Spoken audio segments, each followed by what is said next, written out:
चलिए देखते हैं क्वेश्चन नंबर 3। और क्वेश्चन नंबर 3 है express the number appearing in following statement in standard form. ये जो स्टेटमेंट है इसमें जो नंबर फाइंड हो रहा है उसे स्टैंडर्ड फॉर्म में हमने लिखना है।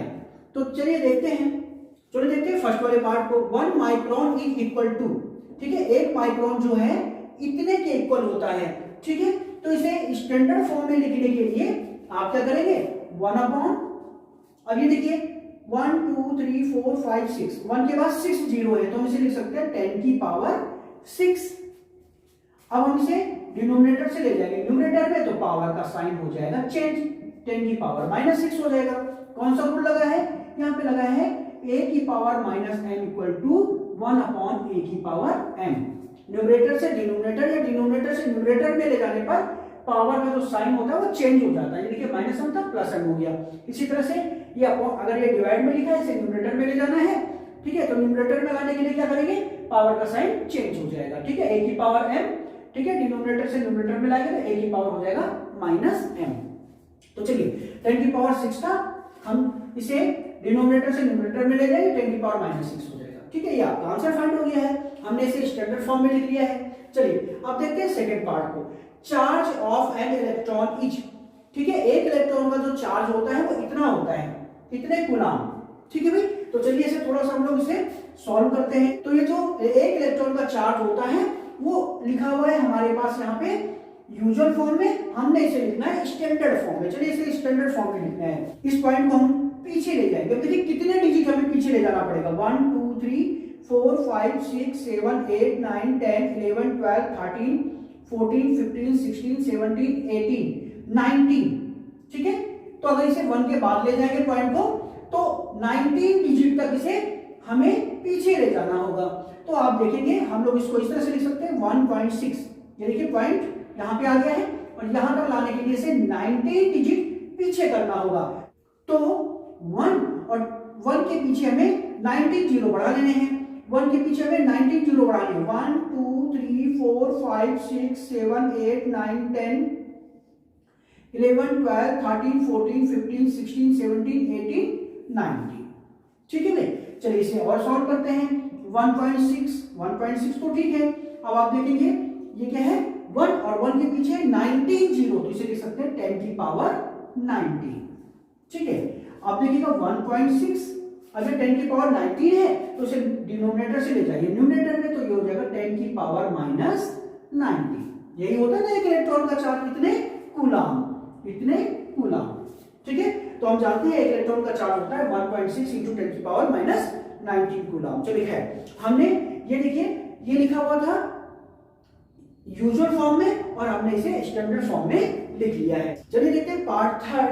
Size of a bacteria is इतने मीटर, ठीक है, एक बैक्टीरिया का जो साइज है वो इतने मीटर है, ये लिखा हुआ है यूजुअल फॉर्म में, हम इसे लिख लेंगे स्टैंडर्ड फॉर्म में। स्टैंडर्ड फॉर्म में लिखने के लिए आप देखेंगे ये जो पॉइंट है हमें इसे कितने डिजिट पीछे करना होगा, आप देखेंगे 1 2 3 4 5 6 7 डिजिट पीछे करना होगा।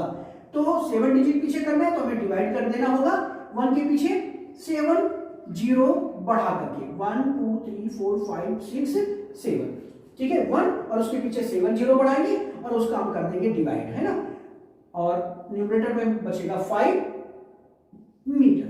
चलिए इसे हम लोग सॉल्व कर लेते हैं, इक्वल टू 5। अभी देखिए कितने जीरो है, 7, 1 2 3 4 5 6 7 जीरो है तो ये हो जाएगा 10 की पावर 7 इक्वल टू 5। 10 की पावर 7 को डिनोमिनेटर से न्यूमरेटर में ले जाइए तो 10 की पावर -7 हो जाएगा और ये है मीटर में। तो ये था आपके पास क्वेश्चन नंबर 3 का पार्ट थर्ड। देखते हैं नेक्स्ट पार्ट। चलिए देखते हैं क्वेश्चन नंबर 3 का पार्ट फोर्थ। देखिए पार्ट फोर्थ क्या है, size of a plant cell is इतने मीटर, ठीक है। तो प्लांट सेल जो है उसकी जो साइज है वो इतने मीटर है, ये है यूजुअल फॉर्म में, हम इसे स्टैंडर्ड फॉर्म में लिख लेंगे। तो देखिए इसे स्टैंडर्ड फॉर्म में लिखने के लिए क्या करेंगे, इस पॉइंट को 1 2 3 4 5 डिजिट तक पीछे कर देंगे। तो 5 डिजिट तक पीछे करेंगे तो ये हो जाएगा 1.275, ठीक है, और 5 डिजिट तक पीछे करेंगे तो 1 और 1 के पीछे 5 1 2 3 4 5 जीरो बढ़ाएंगे और उसका डिवाइड कर देंगे, ठीक है। तो आप देखेंगे कि हो जाएगा 1.275 अपॉन, अब ये देखिए 10 के, अब ये देखिए 1 के पीछे 5 जीरो है तो ये 10 की पावर 5 हो जाएगा। 1.275 10 की पावर 5, इसे डिनोमिनेटर से ले जाएंगे न्यूमरेटर में तो 10 की पावर हो जाएगा -5। चलिए देखते हैं next part. Thickness of a thick paper is 0.07 millimetre. ठीक है, एक पेपर की जो मोटाई है वो इतने मिलीमीटर है।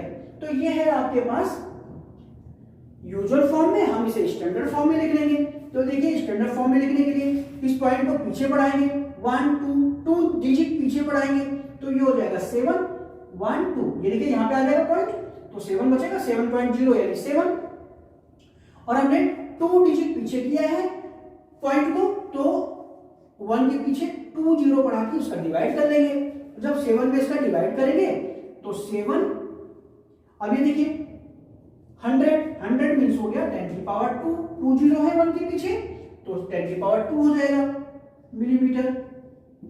7 इंटू 10 की पावर 2 डिनोमिनेटर से ले जाएंगे न्यूमरेटर में तो 10 की पावर हो जाएगा -2 मिलीमीटर।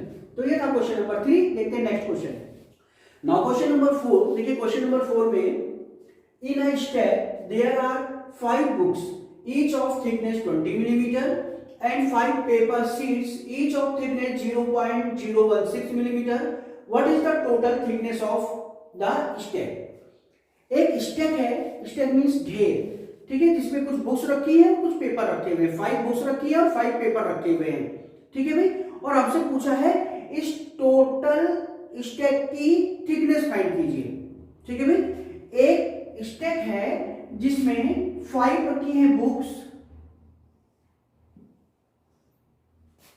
देखिए 1 बुक्स 2 3 4 एंड 5 बुक्स, 1 2 3 4 5 बुक्स रखी हुई है और ईच बुक्स की जो थिकनेस गिवन है हमें वो है 20 मिलीमीटर।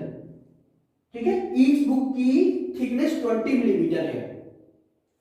इसके ऊपर पेपर रखे हुए हैं, 5 पेपर रखे हुए हैं, जैसे 1 पेपर 2 3 4 एंड 5 पेपर रखे हुए हैं। ठीक है भाई, अब जो ये पेपर है इनमें ईच पेपर की जो थिकनेस है, ईच पेपर की थिकनेस गिवन है हमें 0.016 मिलीमीटर। हमसे पूछा गया है इस टोटल स्टैक की थिकनेस। तो हम क्या करेंगे, सबसे पहले टोटल बुक्स यानी 5 बुक्स है तो 5 बुक्स की थिकनेस हम फाइंड कर लेंगे, फिर 5 पेपर है, 5 पेपर की थिकनेस हम फाइंड कर लेंगे और इनको ऐड करने पे हमें स्टैक की थिकनेस फाइंड हो जाएगी। तो मैंने आपसे बोला पहले हम फाइंड करेंगे इन 5 बुक्स की टोटल थिकनेस। ठीक है, तो हमें फाइंड करना है firstly thickness of 5 books equal to 5 books हैं, 1 बुक्स की जो थिकनेस है वो 20 मिलीमीटर है, 1 बुक्स की थिकनेस 20 मिलीमीटर है तो टोटल थिकनेस कितनी हो जाएगी, मल्टीप्लाई कर दीजिए 20 इंटू 5 100 हो जाएगा 100 मिलीमीटर। ठीक है, तो आप देखेंगे 5 बुक्स की टोटल थिकनेस हमें फाइंड हो रही है 100 मिलीमीटर। ठीक है, इसी तरह से हम 5 जो पेपर है इनकी टोटल थिकनेस फाइंड कर लेंगे। ठीक है, अब हम फाइंड करेंगे thickness of 5 paper sheet, 5 paper sheet. तो 5 पेपर शीट है और 1 पेपर शीट की थिकनेस हमें गिवन है 0.016 मिलीमीटर। मल्टीप्लाई कर दीजिए इनको, ये फाइंड हो जाएगा 0.08 मिलीमीटर। तो आप देखेंगे 5 पेपर शीट की जो थिकनेस हमें फाइंड हो गई है, टोटल थिकनेस फाइंड हो गई है 0.08 मिलीमीटर। ठीक है, तो 5 बुक्स की थिकनेस हमें 100 मिलीमीटर फाइंड हुई है, 5 पेपर की थिकनेस 0.08 मिलीमीटर फाइंड हुई है। तो इस टोटल स्टैक की थिकनेस हो जाएगी 5 बुक्स की थिकनेस प्लस 5 पेपर की थिकनेस। ठीक है, तो जब हम इनको ऐड करेंगे तो हमें इस टोटल स्टैक की थिकनेस फाइंड हो जाएगी। तो हमें फाइंड करना है thickness of stack, thickness of stack. तो thickness of stack equal to हो जाएगा thickness of 5 books plus thickness of 5 paper sheet. तो 5 बुक्स की थिकनेस हमें फाइंड हुई थी 100 मिलीमीटर प्लस 5 पेपर शीट की थिकनेस हमें फाइंड हुई थी 0.08 मिलीमीटर। ठीक है, इन्हें ऐड कर दीजिए, 100 प्लस 0.08 हो जाएगा 100.08 मिलीमीटर। ये आपका आंसर आ गया है। लेकिन ये किस फॉर्म में है? यूजुअल फॉर्म में है, हम इसे स्टैंडर्ड फॉर्म में लिख लेंगे। तो इस पॉइंट को ये देखिए 1 2 डिजिट आगे बढ़ा लेंगे तो ये हो जाएगा 1.0008 और हमने पॉइंट को 2 डिजिट आगे बढ़ाया है तो 10 की पावर 2 मिलीमीटर। तो ये था आपके पास क्वेश्चन नंबर 4 और ये इस एक्सरसाइज का लास्ट क्वेश्चन था। ये इस चैप्टर का भी लास्ट क्वेश्चन है। तो अब हम देखेंगे नेक्स्ट चैप्टर।